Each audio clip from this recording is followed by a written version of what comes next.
ವಿರಾಟ್, ಏನಾಯ್ತು? ಸಾರಿ ಸಿಂಧು ಅವರೇ, ನಿಮ್ಮನ್ನ ಬಿಡಿಸೋಕೆ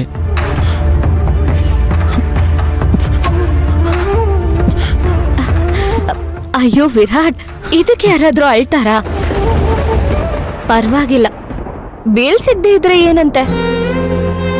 ತಪ್ಪು ಮಾಡಿಲ್ಲ ಅಂತ ಇವ್ರಿಗೆ ಗೊತ್ತಾದ್ಮೇಲೆ ಇವ್ರಾಗೆ ನನ್ನನ್ನ ಆಚೆ ಕಳಿಸ್ತಾರೆ. Don't worry. ಸಿಂಧು ಅವರೇ, ನಾನು ಬೇಗನೆ ಹೋಗಿದ್ದೆ, ಅದ್ರಲ್ಲಿ ಆಕ್ಸಿಡೆಂಟ್ ಆಗಿ ಗಲಾಟೆ ಶುರು ಆಯ್ತು. ಇದೆಲ್ಲಾನು ದೇವ್ರು ಮಾಡಿರೋ ಪ್ಲಾನ್ ವಿರಾಟ್. ನಾನು ನೀವು ಏನ್ ಮಾಡಕ್ಕಾಗುತ್ತೆ ಹೇಳಿ? ನಾನೀ ಟೈಮಲ್ಲಿ ಎಷ್ಟು ಗಟ್ಟಿಯಾಗಿರ್ತೀನಿ ಅಂತ ಪರೀಕ್ಷೆ ಮಾಡೋದಕ್ಕೆ ಹೀಗ್ ಮಾಡಿದಾನೆ ಅನ್ಸುತ್ತೆ. ತಪ್ಪೇ ಮಾಡದೆ ನಿಮಗೆ ಯಾಕೆ ಈ ಶಿಕ್ಷೆ? ವಿರಾಟ್, ಆಗೋದೆಲ್ಲ ಒಳ್ಳೇದಕ್ಕೆ. ಹಾಗಂದ್ಮೇಲೆ ಈಗ ಆಗ್ತಿರೋದೂನು ಯಾವ್ದೋ ಕಾರಣಕ್ಕೇನೆ. ನೋಡಿ, ನೀವ್ ಟೆನ್ಷನ್ ಮಾಡ್ಕೋಬೇಡಿ, ನನಗೇನೂ ಆಗಲ್ಲ. ನಿಮ್ಮ ಮಾತಲ್ಲಿ ಹೇಳೋದಾದ್ರೆ, ಈ ಧೈರ್ಯವಂತೆ ಈ ಕೇಸ್ನ ಹೇಗ್ ಗೆದ್ ಬರ್ತಾಳೆ ನೋಡ್ತಾ ಇರಿ. ನೋಡಿ, ನೀವೀ ತರ ಡಲ್ ಆಗಿದ್ರೆ ನನ್ಗೂ ಬೇಜಾರಾಗುತ್ತೆ. ಪ್ಲೀಸ್ ಒಂದ್ಸಲ ನಕ್ಬಿಡಿ, ನಾನ್ ನೆಮ್ಮದಿಯಾಗಿರ್ತೀನಿ. ಸಿಂಧು ಅವರೇ, ಅದು ನಾನು ರಿಪೀಸಿ ಆಚೆ ಕಳ್ಸ್ರಿ ಅವ್ರನ್ನ. ಮುಂದಿನ ಪ್ರೊಸೀಜರ್ ಮಾಡಕ್ಕೆ ಲೇಟ್ ಆಗತ್ತೆ. ವಿರಾಟ್, ನೀವ್ ಹೊರಡಿ, ನನ್ ಬಗ್ಗೆ ಯೋಚನೆ ಮಾಡ್ಬಿಡಿ ಆಯ್ತಾ? ನೀವ್ ಹೊರಡ್ರಿ, ಟೈಮ್ ಆಯ್ತು.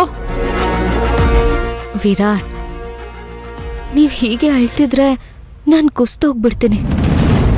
ಪ್ಲೀಸ್ ಒಂದ್ಸರಿ ನನಗೂ ಸಾಕ್, ಸುಮ್ನಿರಮ್ಮ. ಎಷ್ಟೊತ್ ಮಾತಾಡ್ತೀರಾ? ಸರ್ ನಡೀರಿ.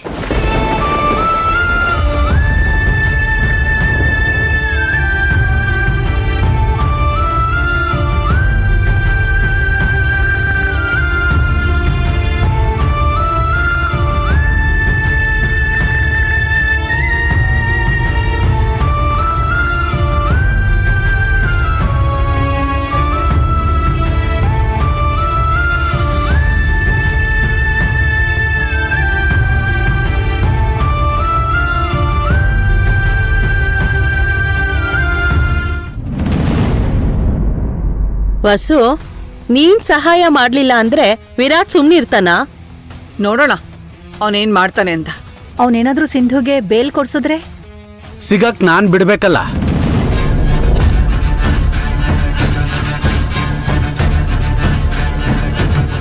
ಓಂಕಾರ್, ಏನಾಯ್ತು? ಸ್ಟೇಷನ್ಗೆ ಹೋಗಿದ್ರಾ?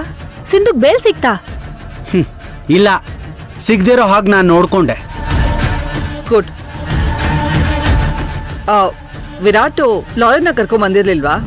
ಕರ್ಕೊಂಡು ಹೋಗಿದ್ದ ಅಕ್ಕ, ಆದ್ರೆ ಆ ಲಾಯರು ಕೋರ್ಟ್ ರೀಚ್ ಆಗೋಷ್ಟೊತ್ತಿಗೆ ಕೋರ್ಟ್ ಟೈಮು ಮುಗ್ದೋಗಿತ್ತು. ಏನ್ ಮಾಡ್ದೆ? ವಿರಾಟು ಬೇಲ್ ತಗೋಬೇಕು ಅಂತ ಆಟೋದಲ್ಲಿ ಹೋಗ್ತಾ ಇದ್ದಮ್ಮ. ಆಗ ನಮ್ ಕಡೆ ಅವನೊಬ್ಬನ್ನ ಕಳ್ಸಿದ್ದೆ.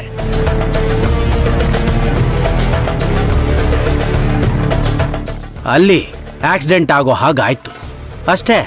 ಆಟೋದವನ್ಗೂ ನಮ್ಮವನ್ಗೂ ಸಿಕ್ಕಾಪಟ್ಟೆ ಗಲಾಟೆ. ಅಲ್ಲೇ ಟೈಮ್ ವೇಸ್ಟ್ ಆಗೋಯ್ತು. ಒಟ್ನಲ್ಲಿ ವಿರಾಟು ಕೋರ್ಟ್ಗೆ ಹೋಗೋಷ್ಟರಲ್ಲಿ ಟೈಮ್ ಆಗೋಗಿತ್ತು. ಇಷ್ಟಕ್ಕೆ ವಿರಾಟ್ ಸುಮ್ಮನಾಗ್ಬಿಡ್ತಾನ? ಖಂಡಿತ ಇಲ್ಲ. ಅವನ್ ಮುಂದಿನ ಪ್ಲಾನ್ ಮಾಡೋದಕ್ಕಿಂತ ಮುಂಚೆ ನಾವು ಅಲರ್ಟ್ ಆಗ್ಬೇಕು. ಹೌದಕ್ಕ, ನೀನ್ ಹೇಳ್ತಾ ಇರೋದು ಕರೆಕ್ಟ್ ಆಗಿದೆ. ಈಗ ಮುಂದೆ ಏನು ಮಾಡ್ಬೇಕು ಅಂತ ನೀನೇ ಹೇಳು. ಸ್ವಲ್ಪ ಟೈಮ್ ಕೊಡು. ಸರ್, ಈ ಮೆಡಿಸಿನ್ ಎಲ್ಲ ತಗೊಂಡ್ ಬನ್ನಿ. ಹಾ. Thank you. ಅಕ್ಕ, ಹಾ. ಓಂಕಾರ್, ನಾನು ಬರ್ತೀನಿ, ನಿಂತ್ಕೊಳ್ಳಿ. ನೋಡಿ, ಸಿಂಧುನ ಇವತ್ತು ಲಾಕಪ್ನಲ್ಲಿಟ್ಟಿರೋದು ದೊಡ್ಡ ವಿಷಯ ಅಲ್ಲ. ಅಂದ್ರೆ ವಿರಾಟ್ಗೆ ಸಿಂಧು ಸಿಗದೆ ಇರೋ ಹಾಗೆ ಮಾಡಬೇಕು. ಹೌದು, ಇದ್ರ ಬಗ್ಗೆ ಯೋಚನೆ ಮಾಡಿ.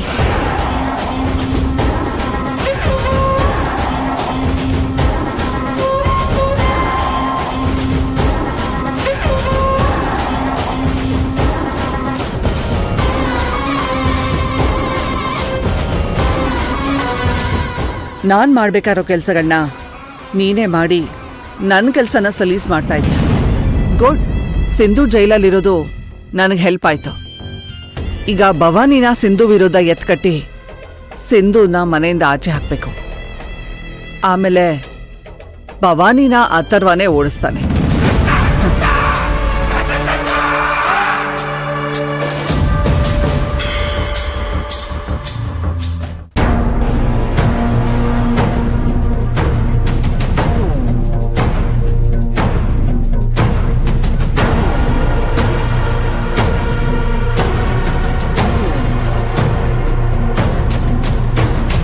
ತ್ರಿಲೋಚನ, ಸಮಾಧಾನ ಮಾಡ್ಕೋ.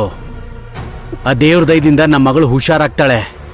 ಇನ್ನೂ ಯಾಕೆ ಯೋಚನೆ ಮಾಡ್ತಾ ಇದೀಯಾ? ಯೋಚನೆ ಮಾಡ್ದೆ ಹೇಗಿರ್ಲಿ ಓಂಕಾರ್? ಮದ್ವೆ ಆಗಿ ಸುಖವಾಗಿರ್ಬೇಕಾಗಿದ್ ನನ್ ಮಗಳನ್ನ ಈ ಸ್ಥಿತಿಗೆ ತಂದಿಟ್ಲಲ್ಲ.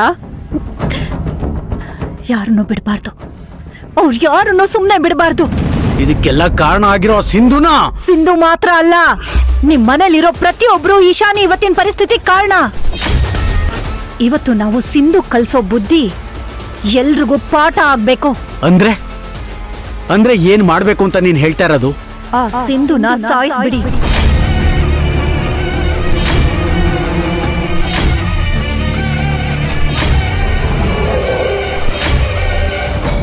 ಹೌದು ಓಂಕಾರ್, ಜೈಲ್ ಒಳಗಡೆನೆ ಲಾಕಪ್ ಡೆತ್ ಆಗೋ ಹಾಗೆ ಮಾಡ್ಬಿಡಿ. ನಾವ್ ಏನೇ ಮಾಡಿದ್ರು ಆ ವಿರಾಟ್ ಸಿಂಧುನ ಕಾಪಾಡ್ತಾನೆ. ಸಿಂಧು ಹೊರಗ್ ಬಂದು ಮತ್ತೆ ನನ್ ಮಗಳಿಗೆ ತೊಂದರೆ ಕೊಡ್ತಾಳೆ. ಸಾಕು ಸಾಕು ಓಂಕಾರ್, ಇಷ್ಟು ದಿನ ನನ್ ಮಗಳು ಅನುಭವಿಸಿದ್ದು ಸಾಕು. ಹೇಗಾದ್ರೂ ಮಾಡಿ ಆ ಸಿಂಧುನ ಇಲ್ಲ ಅನ್ನಿಸ್ಬಿಟ್ರೆ ನಮ್ ಬೇಬಿ ಚೆನ್ನಾಗಿರ್ತಾಳೆ ಓಂಕಾರ್. ಇಲ್ಲಿ ತನಕ ನಿಮ್ಮಕ್ಕ ಹೇಳ್ದಾಗೆ ಕೇಳ್ಕೊಂಡ್ ಬಂದ್ರಿ, ಆದ್ರೆ ಏನೂ ಆಗ್ಲಿಲ್ಲ. ಓಂಕಾರ್, ಈಗ ನಾವೇ ನಿರ್ಧಾರ ತಗೋಬೇಕು. ನೋಡಿ, ಯೋಚನೆ ಮಾಡ್ದೆ ಇನ್ನೊಂದು ಹೆಜ್ಜೆ ಇಟ್ಬಿಡಿ.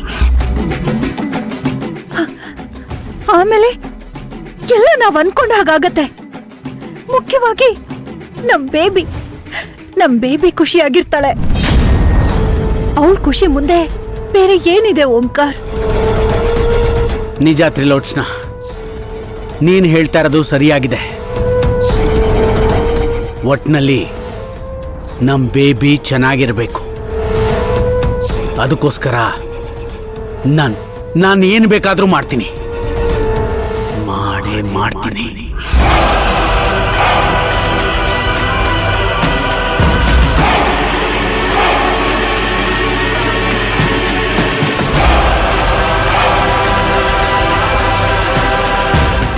ಸಿಂಧು